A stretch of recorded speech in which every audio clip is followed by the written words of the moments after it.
Bienvenido a Entre Tres o Más. Mi nombre es Julián de la Rosa, psicólogo clínico, y en este espacio hablamos sobre relaciones, forma de vincularnos y decisiones afectivas.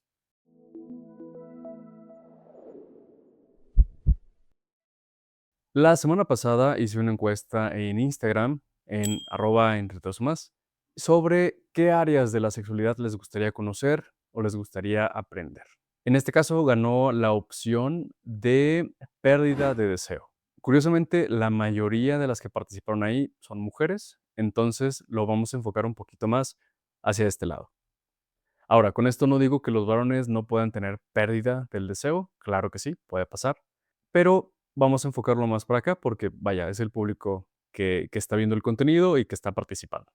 Y vamos a verlo desde la perspectiva de la TIP, la terapia integral de pareja, un modelo basado en evidencia de enfoque psicológico, que pues es lo que nos importa aquí en el canal. Entonces, dicho esto, vamos a comenzar, vamos a ver cómo es que nace el deseo, cómo es que se puede llegar a perder y pues de qué forma esto puede afectar el vínculo. Para hablar de pérdida de deseo, primero tenemos que hablar de qué es el deseo. ¿Por qué? Porque hay un malentendido muy amplio sobre esta palabra y sobre lo que significa. Culturalmente tendemos a pensar que el deseo sexual aparece de la nada. En cuanto vemos a nuestra pareja, sentimos esta atracción, estas ganas de tener intimidad, estas ganas de acercarnos, de besarla, besarlo, etcétera. Y a este tipo de deseo, la investigadora Emily Nagoski lo llama deseo espontáneo. Ahora, mucho ojo, no es el único tipo de deseo y tampoco es el más frecuente. Y existe otro tipo, que es el deseo responsivo. ¿En qué consiste? En que hay personas que, por ejemplo, pueden ver a su pareja y no tienen ese deseo en cuanto lo ven. Sin embargo, cuando ya hay un contexto íntimo, seguro, donde hay presencia, etcétera, ese deseo puede nacer ahí. Y por supuesto, con experiencia erótica. Ahora, ¿por qué importa esto? Precisamente porque hay muchas personas que, por ejemplo, no tienen deseo de la nada, no tienen deseo solamente porque pasó su pareja, sino cuando hay un contexto nuevamente que favorece que esto se pueda llevar a cabo. Y esto es muy común. También es un problema porque hay muchas mujeres que tienden a pensar, oye, es que yo no tengo deseo, o sea, no tengo tantas ganas de tener intimidad sexual con mi pareja. ¿Está mal? Y la respuesta es, no, no está mal. También sale la pregunta de, oye, ¿es que hay algo mal conmigo por no tener deseo? Y la respuesta también es la misma. No, no está mal. Por ejemplo, lo podemos ver mucho en cuestiones donde, por ejemplo, alguna película donde la chica ve al chico y se enamora perdidamente de él, y van y se besan y pasa algo y es mágico, ¿no? Pero la realidad es muy diferente. En nuestro contexto, en nuestra historia, en nuestra sociedad, no es algo tan común que suceda. Y volviendo a la parte más importante, hace un momento mencioné que tienen que darse una serie de estímulos, vamos a llamarlo así, para que el deseo responsivo también se active. Número uno, y el más importante, tiene que haber actividad erótica. Pero también esa actividad erótica tiene que ir acompañada de una cuestión de presencia, y una cuestión de seguridad, y una cuestión de intimidad, y una cuestión de no sentirme usada, ¿sí? Por ejemplo, el deseo es muy difícil que vaya a existir en un contexto donde hay violencia, en un contexto donde llego muy cansada, estresada del trabajo, en un contexto donde la única forma en que nos estamos relacionando últimamente es sexual. Entiéndase que el problema en sí no es no tener interés sexual o no tener deseo, sino todo lo que hay detrás. Como mencionamos, el deseo necesita ciertas condiciones y el día a día está llena de obstáculos, en especial para las mujeres. Por ejemplo, el estrés crónico, derivado de familia, derivado de trabajo y derivado de cuestiones personales. ¿Qué quiere decir esto? Que en estas situaciones donde estoy alerta todo el tiempo, donde estoy estresada de forma continua, donde hay diferentes estímulos a lo largo de mi día a día que me mantienen en este estado, el deseo no va a estar.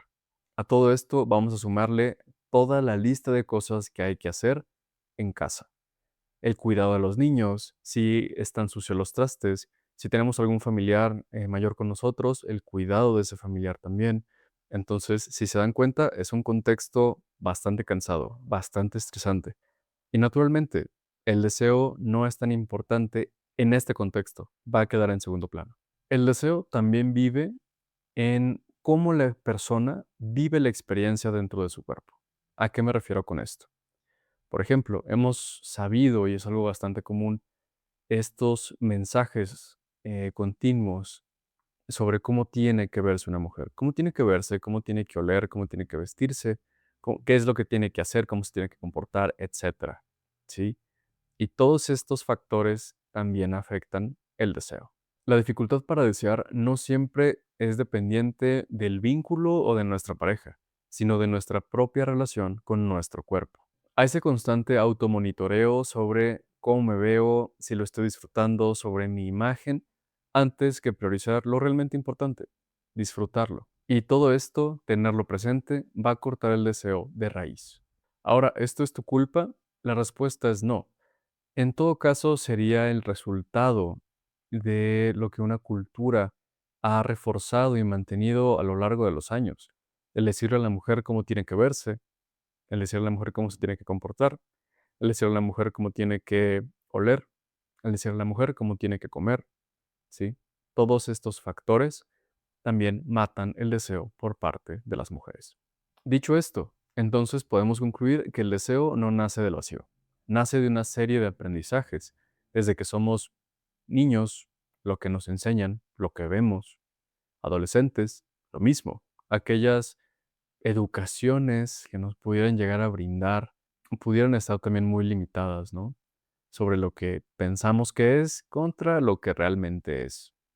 Además, también recordemos, el primer acercamiento hacia estas situaciones es el tema de la pornografía.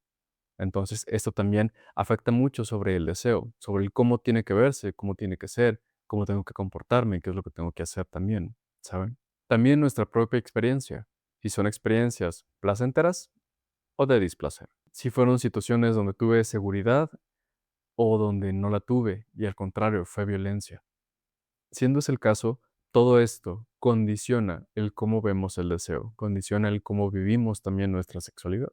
Hasta ahora hemos hablado sobre cómo la persona, de forma individual, experimenta lo que es el deseo, desde su historia, su aprendizaje, desarrollo, experiencias, etcétera.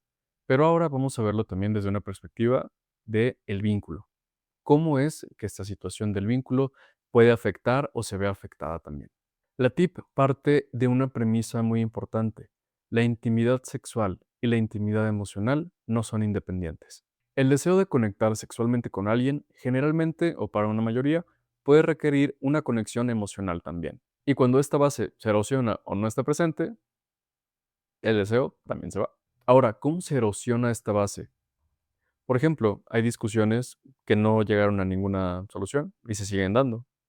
Número 2, hay, por ejemplo, comunicación que pudiera ser funcional, pero siempre hablamos de lo mismo, de los niños, de la logística, de dinero, y ya no hay tiempo para nosotros, ya no hay tiempo para hablar de lo que nos gusta, qué queremos hacer, alguna cita tú y yo solos, ¿saben?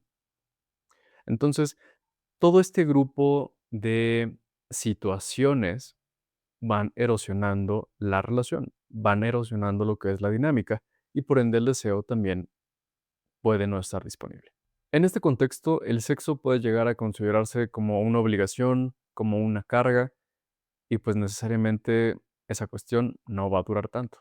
La tip suele describir muy bien esta asimetría, esta diferencia que hay en una pareja. Por ejemplo, puede ser que él tenga mucho más deseo y ella no tanto, a comparación de él.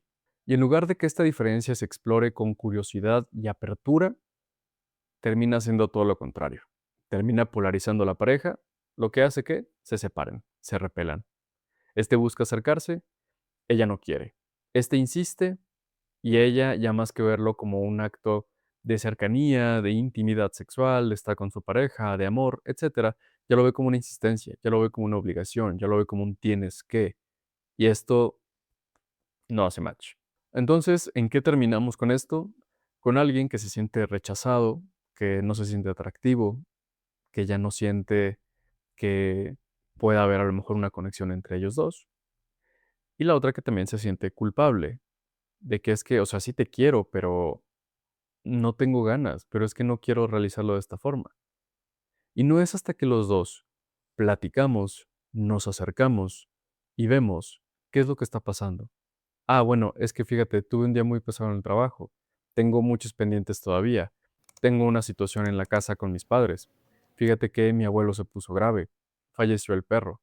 Y todavía viene a insistir, muy difícilmente se va a llevar a cabo. Más que tratar de buscar la intimidad como única forma de relacionarnos sexualmente, buscamos también el escuchar, busquemos también el compartir, busquemos también otras formas. Recordemos, el sexo es únicamente una forma más de relacionarnos, no es la única ni la más importante. Esto depende de cada pareja. Ahora, ¿qué es lo que propone la TIP en estos casos? ¿Qué hacemos? Bueno, la respuesta es sencilla de decir, pero es complicada de llevar a cabo. Necesitamos ver esta situación problemática o que nos está distanciando desde afuera, no desde adentro de la relación. ¿A qué nos referimos con esto? Por ejemplo, si tú eres quien tiene más deseo sexual, puedes a lo mejor posponerlo momentáneamente para volver a conectar con tu pareja, volver a acercarte, volver a tener alguna conexión en un área que no tenga nada que ver con la sexualidad. Compartir juntos, salir, tener una cita, estar juntos, sin nada sexual. Que exista cercanía, contacto, comunicación, sin que todo termine en lo mismo. Saber que también puedo amarte y puedo quererte de una forma que no implica algo sexual. Y por parte de la persona que tiene menos deseo en este momento, lo que puedes hacer es compartir cómo te sientes. No solamente dejarlo en un no tengo ganas y ya, sino un oye, me está pasando esto, estoy pensando esto, tengo estas situaciones. Y entre los dos complementarnos para comprendernos, tolerar la situación momentáneamente y aceptarla. Aceptar que es también normal. Oye, si estás viviendo esto, no vas a tener ganas. Y está bien, lo puedo entender. ¿Sí? Y buscar una forma nueva de relacionarnos. Y aquí hay que ser honesto. No existen los 5 pasos para volver a activar la intimidad de pareja, los 5 pasos, 10, 15, 20 pasos para que regrese esta cuestión del deseo. No existe. Recordemos, es una cuestión contextual, es lo que estamos viviendo, es la forma en que estamos interactuando con nuestro entorno. Entonces, estos no son de 5 pasos, es un trabajo que toma tiempo, ¿ok? Y hay que saber cómo orientarlo y cómo hacerlo, juntos. Entonces también, persona que pierde deseo y siente culpa por ello, ¿qué hacer? Nuevamente, se dice muy fácil, pero es un suelta eso. ¿En qué sentido? Hay que comprender que esa situación, la pérdida de deseo, no es tu culpa, no es que tengas un problema, ¿ok? Es las situaciones en las que vives, tu contexto, no favorece el desarrollo del deseo, ¿sí? Entonces, nuevamente, después de un contexto de un día, por ejemplo, en donde ya llegas cansada, donde ya llegas y todavía hay pendientes que hacer en la casa, ¿sí? Donde te encargas de muchas cuestiones, la probabilidad de que tengas deseo al llegar es mínima. Por ejemplo, también puedes analizar preguntas como ¿cuándo fue la última vez que tuve deseo? ¿Qué estaba haciendo la última vez? ¿En qué contexto se dio? ¿Sí? Por ejemplo, no era lo mismo tener deseo durante la licenciatura que ya trabajando. ¿Sí? No era lo mismo estar juntos en nuestra casa a cuando ya tenemos niños. ¿Sí? Las situaciones van cambiando. Y también, y muy importante, cuando hay una experiencia sexual que pese, siempre ir acompañado de algún profesional como un sexólogo o un psicólogo con procesos basados en evidencia es algo que puede marcar mucho la diferencia. Si eres la persona que tiene más deseo, lo que más te recomendaría en este momento o en estos casos es deja de ver el deseo que pueda tener tu pareja como un problema. Si es muy poco o si es nulo, no lo es. Recuerda, son condiciones en las que ella se encuentra que dificultan o favorecen que aparezca el deseo. La presión, aunque venga desde el amor y la necesidad genuina, no va a favorecer la aparición del deseo en tu pareja. Al contrario, la va a alejar. Lo que sí te puede ayudar es invertir en la conexión emocional de nuevo, no con un fin para poder acercarte sexualmente de nuevo a tu pareja, sino como un fin en sí mismo, solamente acercarnos, hablar, convivir, sin que suceda o tenga que pasar algo más, recuperar esa intimidad que tenían en pareja. Y esto va para ambos. Hablen sobre aquellas situaciones que están viviendo, sobre qué es lo que los frustra, cómo están en el trabajo, cómo están con su familia, cómo se encuentran. Recordemos, somos un equipo, somos dos. Y muchas veces lo que le afecta a uno va a repercutir también en el vínculo. La pérdida del deseo no es el fin de la sexualidad ni el fin del vínculo. Es una indicación de que hay algo en el contexto que está imposibilitando que el deseo se haga presente. Recordemos, condiciones en el trabajo, condiciones con la familia, condiciones entre nosotros, ¿sí? Todo eso puede favorecer o dificultar la aparición del deseo. Y atenderla con honestidad, sin culpa, sin juzgar, puede ayudar muchísimo mejor que 5 pasos para recuperar la intimidad en pareja o algún consejo rápido que leíste en algún lugar. Si algo de lo que escuchaste el día de hoy te resonó, te invito a que lo lleves a una conversación con tu pareja. Si quieres que profundicemos en alguno de estos temas, como por ejemplo imagen corporal, como por ejemplo cómo tener conversaciones incómodas, que de hecho ya tenemos un video sobre eso aquí en la cuenta, pero si quieren que profundicemos más, podemos hacerlo. Y cualquier duda, comentario que les pueda aparecer, con todo gusto me lo pueden compartir en la cuenta y allá estaré para ustedes. Y recuerden, porque amar también se aprende.